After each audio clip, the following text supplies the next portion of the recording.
I'll go and look at it. But does Jodie want to record on? You get a pointer first. Jodie.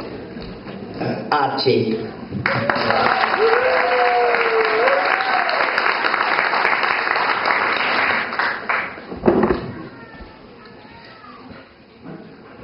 The falling man is calling me, captured in a shutter's blink, suspended halfway from the 92nd floor of the World Trade Center, head pointing to the ground so far and near.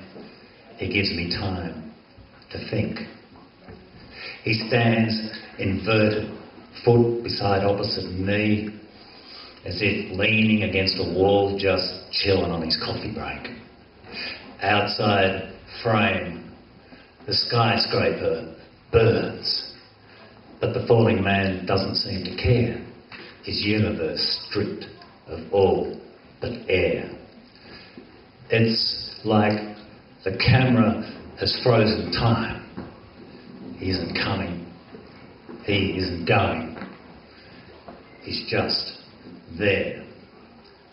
His surrender amidst the terror and chaos is the image that America can't bear to see, for its culture prefers homicide to suicide.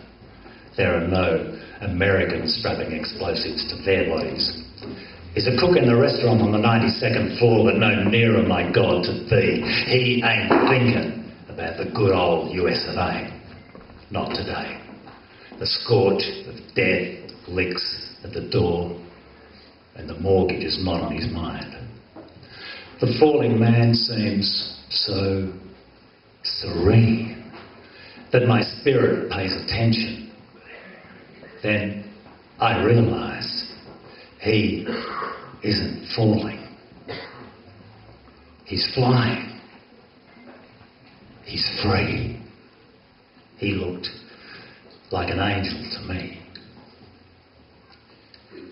Now I would like to do for you the call of the wild, because I can. You sit across the cafe table, poised, beautiful, confident and sophisticated new age man that I am. I talk of music, poetry, literature and art with just the right amount of eye contact, because I don't want you to feel that I am purely motivated by my primitive desire to bend you over the table and ravage your quivering comeliness like a slavering wildebeest in the frenzy of the rut. But I am a sophisticated new age man, and you are a liberated woman, and my urge to mount you in the forest, slap your rump, pound my chest and proclaim you my element would probably repel you, and rightfully so. Your hands, soft alabaster sheen, long strong fingers cradle your coffee cup for warmth, and I picture them like a pocket full of dirty little octopuses, squeezing, slithering, sliding up, over, into, around. There I go again.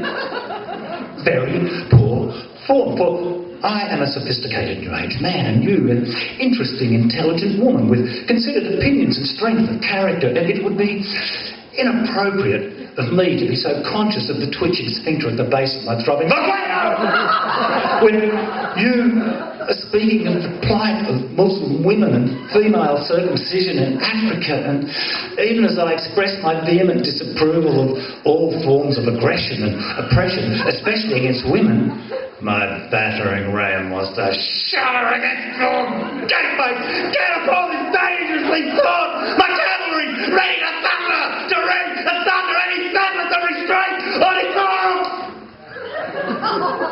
But in the modern forum, this just will not do. As my pendulum swings from insane to urbane, you lick the froth from your lips, look me full in the eye and say, you know, you'd be really fucking hot if you'd just loosen up a bit.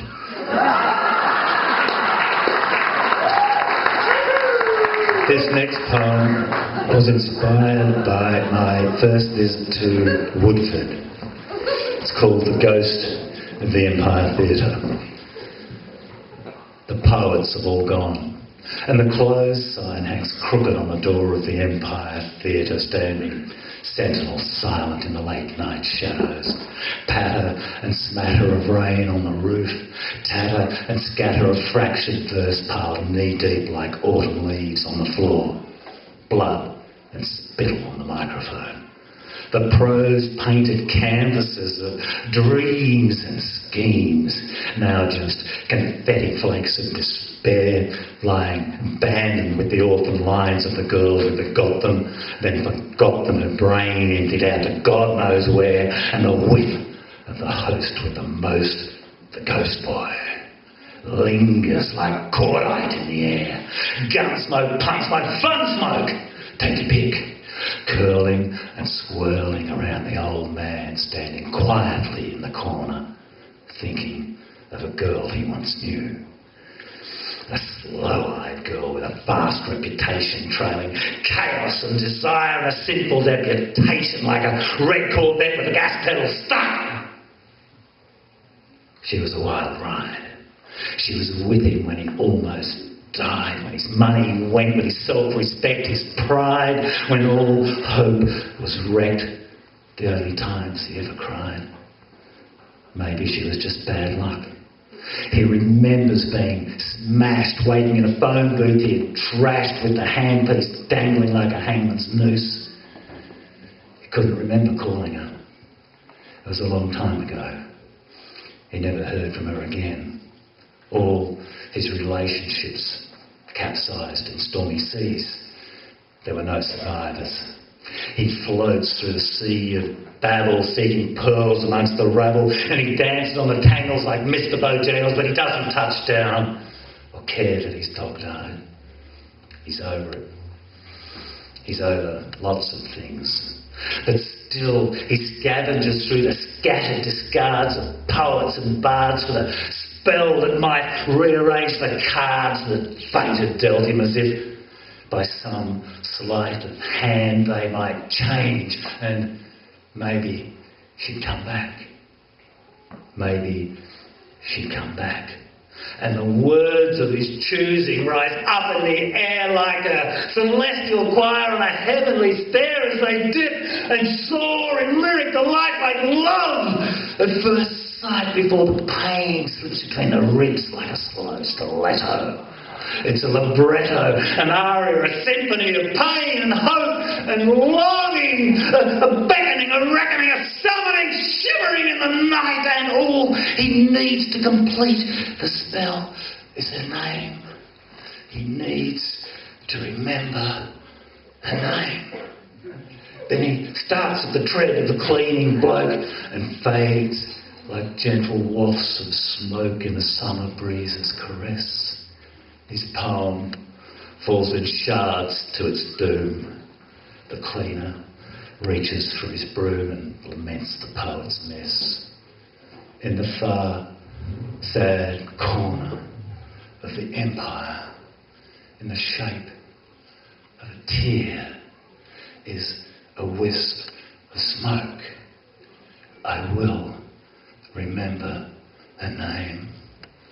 I will remember her name, and I'll be back next year.